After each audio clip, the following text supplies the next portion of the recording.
All right there, guys. Before we get going, I just need to double check on YouTube that this microphone is actually working, because you know what it's like. It sounds like a Dalek half the time. We need to be sure of these things.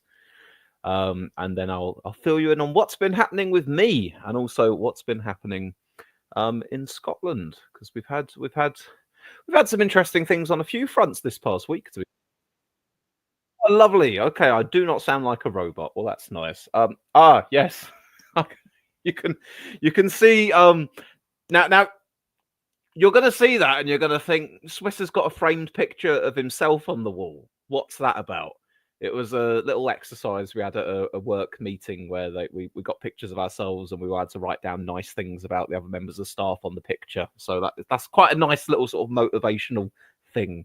It's not entirely narcissistic. Before we get into it, update on how I've been doing. Because obviously I informed you about the tooth removal. We had a complication at the beginning of the week, a dry socket. Go look it up if you care to. Not very pleasant. I had to book an emergency appointment at the dentist to try and rectify that, and I've been on some strong painkillers this week. So if I do seem a little bit different, that might explain it. But you know me. I'm weird enough as it is. Anyway, we've got Lee Hallam here in the chat saying, "Hi, Swiss. Hello there, Lee. Nice to see you." So all I'm aware of from this Scottish Parliament by-election, which took place yesterday, is that Labour unexpectedly won. That is not what I had thought. I think if you were to say to me what did I think would happen, my assumption would have been probably the SNP held it with Reform in a close second place behind them. That would have been my guess. That's where I might have thought we were at. So obviously this has been a little bit of a surprise. So I'm gonna bring up an article here. We'll go through it together, and we'll see what conclusions we can draw. So Labour wins Hamilton, Larkhall, and Stonehouse by-election. Scottish Labour I'm not reading those names again, has taken it from the SNP in a close fought by-election. The party's Davy Russell won with 8,559 votes, a majority of 602 over the SNP. The votes followed the death of SNP MSP Christina McKelvey, who had represented the constituency since 2011. Scottish Labour leader Anas Sarwar said his party had proven the pollsters wrong. Speaking on the morning after his victory, Russell said he would put the message of the people even, across at Holyrood. He said that for far too long, the people of Hamilton, Larkhall and Stonehouse, there's no getting away from it. In fact, across Scotland, they've been listening to the politicians, but the politicians haven't delivered for them. Prime Minister congratulated them, blah, blah, blah, blah, blah. Let's see if it's got anything to say about the results here. Reform finished in third in the by-election on 7,088 votes. The Tories dropped to fourth on 1,621. The turnout was 44.2%, with more than 27,000 votes cast. It is a drop on the 2021 election when turnout was 60%. The result means Scottish Labour has overturned a majority of 4,500 won by Christina McKelvey in 2021. Okay. So yes, here we have the results here. So Labour on 31.6% vote share, the SNP 29.4%, not far behind them, and indeed not far behind them is Reform UK. I think it's just about close enough that we could maybe describe it as a three-horse race of sorts, each somewhat shy of a third of the vote, but nonetheless, all of them up there. Lee Hallam says the results were actually in line with what you would expect, in line with Scottish polling. Labour were down 2% on 2021, and they did poorly in 2021. That may have been my flaw then, that I was so preoccupied with the state of my mouth and pain management and all the rest of it, that prior to the by-election, I didn't think to go look at the Scottish polling. I can't say for sure whether I would have come to a different conclusion or not. Let's not try to retroactively claim credit for something I didn't know about. Maybe I would have come to a different conclusion, but my gut feeling had been, oh yeah, the SNP. But of course the SNP have collapsed a great deal since 2021, haven't they? So that would have had to have been factored in. That would have made very good sense. Yeah. All right. I dropped the ball, but I'm letting myself off, folks. I'm giving myself a free pass. I've not been well. Lee Ball says, "Hey Swiss, have to criticise the BBC website. How far I had to scroll just to find the actual vote numbers." Um, Let's take a little look further along. The by-election result follows a difficult period for Scottish Labour since it swept the SNP aside in last summer's general election. The party had seen its support drop in the polls, with some suggesting Reform could beat Labour to second place in next year's Holyrood elections.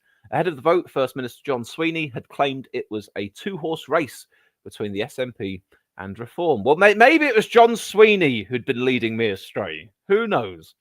But his party's candidate, Katie Loudon, endured her third election defeat in the area, having lost out to Labour twice. Blah, blah, blah, blah, blah, blah. Remarkable result for Reform. Reform has not won an election in Scotland, but the party has attracted significant vote shares in local by-elections in recent months, particularly the Central Belt. Deputy Leader Richard Tice said the remarkable result was a massive boost for his party going into the 2026 vote. He also rejected claims Reform had created a poisonous atmosphere in Scottish politics, insisting parties were terrified of Reform. The Conservatives managed to avoid a worst-case scenario of losing their deposit by winning more than 5% of the vote. Way! Go Tories! A phrase you probably never thought you'd hear me say. Scottish Conservative finance spokesperson Craig Hoy described it as a disappointing night, and the party was determined to restore trust with the Scottish people. In the lead up to the vote, both Labour and the SNP accused Reform of racism over an online advert criticising Anna Sarwar. The video posted on Facebook and Instagram features clips from a speech Sarwar made in 2022. Reform added text claiming that Sarwar wanted to prioritise the Pakistani community, despite the Glasgow MSP not saying that. Farage defended the video during a campaign to visit Scotland and accused Sarwar of sectarian politics. The Scottish Labour leader rubbished the claim and called Farage a pathetic, poisonous little man. His party's last by-election victory in the area, the 2023 Rutherglen and Hamilton West vote, proved to be a springboard to success in the following year's general election. Sarwar will now be hoping for a similar boost ahead of the Scottish Parliament election. All right, then. Well, that serves us with a little bit of a recap what went on there, then. Lee Hallam says, Labour did quite well considering their candidate was so hopeless they hid him from the press. How low can you go, says Bad Hair Day Ticey. Okay, so, yes, trying to piece it all together, I should have instinctively thought, given that the SNP have dropped as much as they have since the last time that these were all up for contest 4 years ago, it would have made much more sense to be expecting the SNP to perform less well. That being the case, though, given sort of the narrative and the momentum and everything, that probably would have lent itself to me thinking maybe a Reform would win. But then, perhaps as Lee says, if I'd taken a look at the national polling in Scotland, maybe I would have put it in for Labour, or maybe I would have fence sat and said, it's too close to call. It'll be one of those three, something like that. But at the very least, what can we say about this result? Well, it's some good news for Scottish Labour. And to be honest, any version or variant of Labour would quite like to have some good news at the moment, so they'll be pleased about that. Reform will be pleased that they now have such a presence there, even though they obviously didn't win it. They got a significant vote share, which shows that they are indeed making inroads into Scotland. I imagine the only one of those parties mentioned really who won't be pleased will be the SNP, but I suppose, given it was still fairly close, if they are able to revive their fortunes even somewhat, then it places a seat like that back in contention for something that they could take again in the future. So Richmond Awesome in Bed says, sadly, my party didn't win. Who is going to look after the rich? Lee Ball says, SNP gone quiet on independence. Many of their voters staying home because of that. And so Richmond Awesome in Bed also adds, the rich need support in this cost of living crisis. Lee Hallam says Labour were 18 points down on the equivalent seat in the general election. Yes, that's crazy, really, isn't it? I suppose then it's different considerations, isn't it? Different considerations if you're a Scottish voter between who you're going to vote for in a national election and who you want to vote for in your Scottish Parliament election. There'll be differences in that, much in the same way, I suppose, as we have differences with elections at the local level and then at the national level. But as you've gathered here today, I'm not here offering you amazing insights and verifying my predictions. Rather, we're just having a look at what happened and going, oh, okay, then that's interesting. Speaking of verifying predictions, though, we are now seeing a bust up between Donald Trump and Elon Musk, and throughout the year, it had been a case of kind of just watching their relationship and going, when's this all going to go to shit? Because it's got to be at some point. You know, the two of them, they're such strong personalities. Once they reach a point where they've got competing interests in a certain thing, the moment one of them fires off some kind of a criticism, it will then become like a domino effect of ever escalating interactions between the two of them. So, for any of you who've been keeping track of our predictions we did at the beginning of the year, we can tick that one off. There we are. Bust up between Musk and Trump. The predictions for the year are beginning to look a bit better on the whole. Although Minecraft never quite made it to $1 billion at the box office. We fell a little bit short of that. So, you know, swings and roundabouts. Retro Gamer UK is here and says, hey. And Lee Hallam says, a spectacular bust up. Claire King says, have you talked a bit about the big news from last night? The Lib Dems took control of Wokingham. My goodness, how could I have missed the story of the day there? Apologies to you, Claire. I've been experimenting in the past week, guys, with ChatGPT, and I'm not just talking about in the traditional way of, you know, asking it some questions. Can you write an essay for me? Can you generate an image? Can you blah blah blah? But I've really been going in depth with it lately. I've had it making code for me, trying out making text-based Python games. We've been what's the word? Brainstorming. These are the pain meds that I'm on at the moment. Brainstorming ideas for writing a novel. I've been tailoring its personality to become like an AI assistant to me, in the vein of I don't know if any of you are familiar with the sci-fi novels of Ian M. Banks, but sort of the culture minds that they have in those, sort of like quite sassy and wry, super intelligent AIs. I'm trying to customize it to be something like that. So I've been having a great amount of fun with it, and I've even gone as far as to actually pay £20 a month now for the slightly upgraded version of ChatGPT. So perhaps in a future stream at some point soon, I might actually, as a little bit of a novelty, I might show off to you what I've been doing with that. Tell it that it is going to effectively be my co-host for the episode, and see whether or not you're impressed, basically. I suppose I've been impressed. You know, the more I've used it, the more I have become aware of what its limitations are in certain ways. But then again, also, I've become aware of ways to work around some of those limitations as well.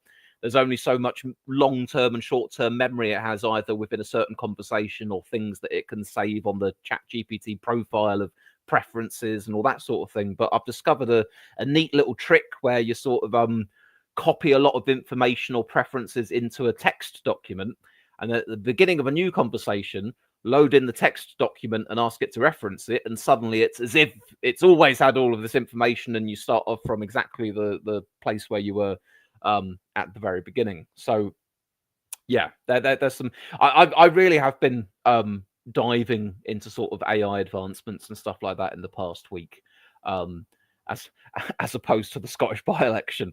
But I'm finding this stuff fascinating at the moment.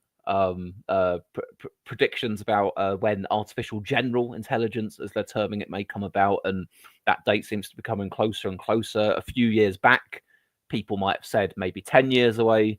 Now, some people speculating as early as in a year or two, others saying 5 years away, but nonetheless, that timeline seems to be shortening, which is the nature of sort of exponential advances in things. If every 6 months or every year or so things are getting twice as fast and twice as clever and all the rest of it, then, you know, it's that what was that old metaphor? You know, the one about you have a chessboard, and some guy says to a king, I want you to pay me in rice for my services. How much rice do you want, says the king? And the king says, well, Was it the king? No, it's the guy. He gets out his chessboard and he says, right, for every square on this chessboard, first square, 1 bit of rice. And then double it on the next square, 2 bits of rice. And then double it on the next square, 4 bits of rice. Then double it on the following square, 8 bits of rice. And then 16, 32, 64, 128, so on and so on and so on. And by the time you get to the end of the chessboard, the king has handed over more rice than exists in the kingdom, or something like that. That's the nature of things just getting faster and faster and faster. So yeah, I think that I will be doing sort of a slightly more dedicated AI stream soon, if any of you are interested in that, talking about some of the rather exciting advancements that we could end up getting from it in the next little while, some of the challenges that may end up emerging, things such as job losses and all the rest of it, and indeed, obviously, the doomsday scenario that the thing becomes misaligned with our own goals and decides that the best thing to do would actually be to kill all of us, which was outlined in an interesting paper published earlier this year called AI 2027, of which there are also disseminations of that on YouTube, so you can go check that out at your own leisure. But anyway, folks, I am leaving it there for the time being. I just wanted to check back in and say hello to you, just to take a little look at the Scottish by-election. And we'll see what magical things me and my my meat brain and my mechanical brained assistant can conjure up for you guys on YouTube in the next little while. I'll do your last few comments here. Lee Hallam says there were 3 local by-elections, 2 Lib Dem wins and 1 Reform win in Frinton. Combined Conservative Reform vote was 84%. Claire King says, Swiss, you could have won a Switch 2 yesterday. Sadly, you didn't upload every day. Cameron Hickman says, Captain Swiss, what do you think about Cycling Mikey? I have not heard of Cycling Mikey, I'm afraid, Cam, so I've got no opinions there. Lee Hallam says, a world of bland AI. This is the same skepticism I expect of familiar figures such as our dear old Ed Davey. Lee Ball says, E is my favourite mathematical constant, and Claire King says, Swiss just wants Skynet. Well, I can feel the enthusiasm matching my own radiating through the screen at me, folks. Anyway, it's been nice to see you again, albeit briefly. I'll catch you all again soon. Ta-ta.